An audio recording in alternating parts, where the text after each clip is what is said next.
মৰমৰ ছাত্ৰ ছাত্ৰীসকল, আমি সকলো জ্ঞাত যে বৰ্তমান সময়ত কৰোনা ভাইৰাছ COVID-19 দ্বাৰা সমগ্ৰ পৃথিৱী আক্ৰান্ত হৈছে। ভাৰতবৰ্ষত আজি গোটেই দেশতে লকডাউন হৈ আছে। অসমতো শিক্ষানুষ্ঠান, চৰকাৰী কাৰ্যালয়, যাতায়াত সকলোবিলাক বন্ধ। তোমালোকে যাতে ঘৰতে বহি তোমালোকৰ যে পাঠ্যক্ৰমৰ যাতে জ্ঞান আয়ত্ত কৰিব পাৰা, সেইকাৰণে আমি অনলাইন এডুকেশ্যনৰ ব্যৱস্থা কৰিব বিচাৰিছোঁ। অনলাইনত তোমালোকে যাতে পাঠ গ্ৰহণ কৰিব পাৰা তাৰ ব্যৱস্থা কৰিব বিচাৰিছোঁ। আৰু সেই দিশৰ প্ৰতি লক্ষ্য ৰাখি মই আজি তোমালোকৰ ষষ্ঠ ষান্মাসিকৰ যিখন ভাষা সাহিত্য অধ্যয়নৰ বিবিধ দিশ শীৰ্ষক কাকত আছে 601, তাৰ প্ৰথমটো গোট গণমাধ্যম, এই বিষয়ত মই তোমালোকক কিছু আভাস দিব বিচাৰিছোঁ।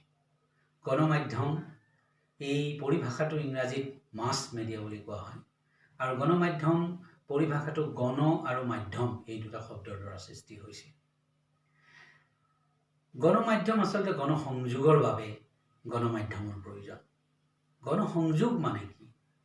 গণ মানে আচলতে মানুহ।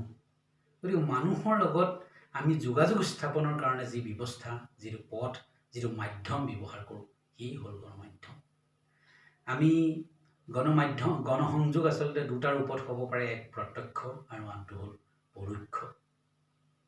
এই গণমাধ্যমৰ 5টা প্ৰধানত কাম দেখিবলৈ পোৱা যায়।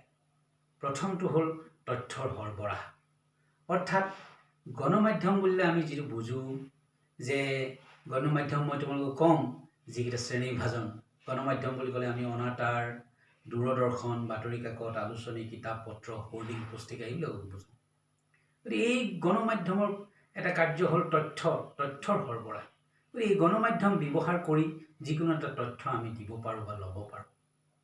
ধৰক আজি এতিয়া সাম্প্ৰতিক সময়ত কৰোনা ভাইৰাছত গোটেই বিশ্ব আক্ৰান্ত হৈছে। পৃথিৱীৰ বিভিন্ন দেশ এই কৰোনা ভাইৰাছত কিমানখিনি মানুহ আক্ৰান্ত হৈছে, কোনখন দেশত কিমান লোকৰ জীৱন হানি হৈছে, এই তথ্যবোৰ আমি জানিবলৈ হ'লে আমিতো এতিয়া কোনোবা এখন দেশলৈ যোৱাটো সম্ভৱ নহয়।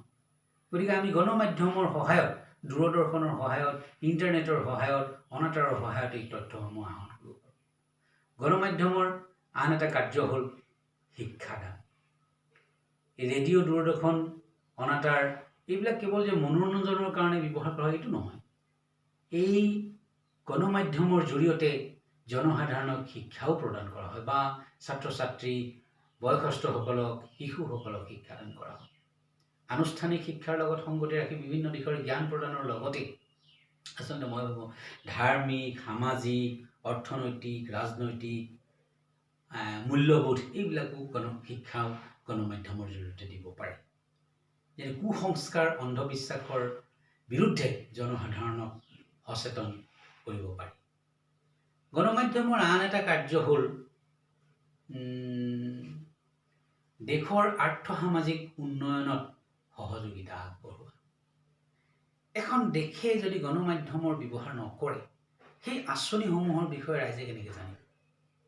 আৰু দেশখনৰ কোনটো অঞ্চলৰ মানুহ কিমানখিনি আগবাঢ়িছে, কোনটো অঞ্চলত আন্তঃগাঁথনিগত উন্নয়নৰ প্ৰয়োজনীয়তা আছে, এই সমস্ত কথাবিলাক কিহৰ জৰিয়তে জানিব পৰা যাব? গণমাধ্যমৰ জৰিয়তে। বা আঁচনিসমূহ, চৰকাৰৰ যিবোৰ আঁচনি, সেই আঁচনিসমূহ ৰাইজৰ মাজলৈ কিহৰ জৰিয়তে লৈ যাব পৰা হ'ব? গণমাধ্যমৰ জৰিয়তে। গতিকে গণমাধ্যমৰ আন এটা কাম হ'ল দেশৰ আৰ্থ-সামাজিক উন্নয়নত সহযোগিতা আগবঢ়োৱা। আৰু গণমাধ্যমৰ আন এটা কাম হ'ল মনোৰঞ্জন দান।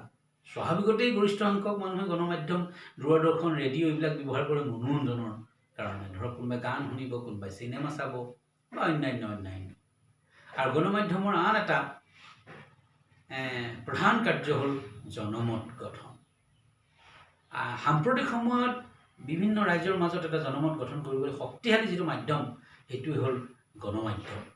ধৰক মই যদি ভাৰতৰ প্ৰেক্ষাপটত কথাটো চাওঁ, যে আজি ভাৰতৰ প্ৰধানমন্ত্ৰী নৰেন্দ্ৰ মোদী ডাঙৰীয়াই যিটো স্বচ্ছ ভাৰত অভিযান আৰম্ভ কৰিছিলে, স্বচ্ছতা সম্পৰ্কে জনমত গঠন কৰিবৰ কাৰণে আমাৰ গণমাধ্যমে কিন্তু এটা বৰ ডাঙৰ ভূমিকা পালন কৰিছিলে।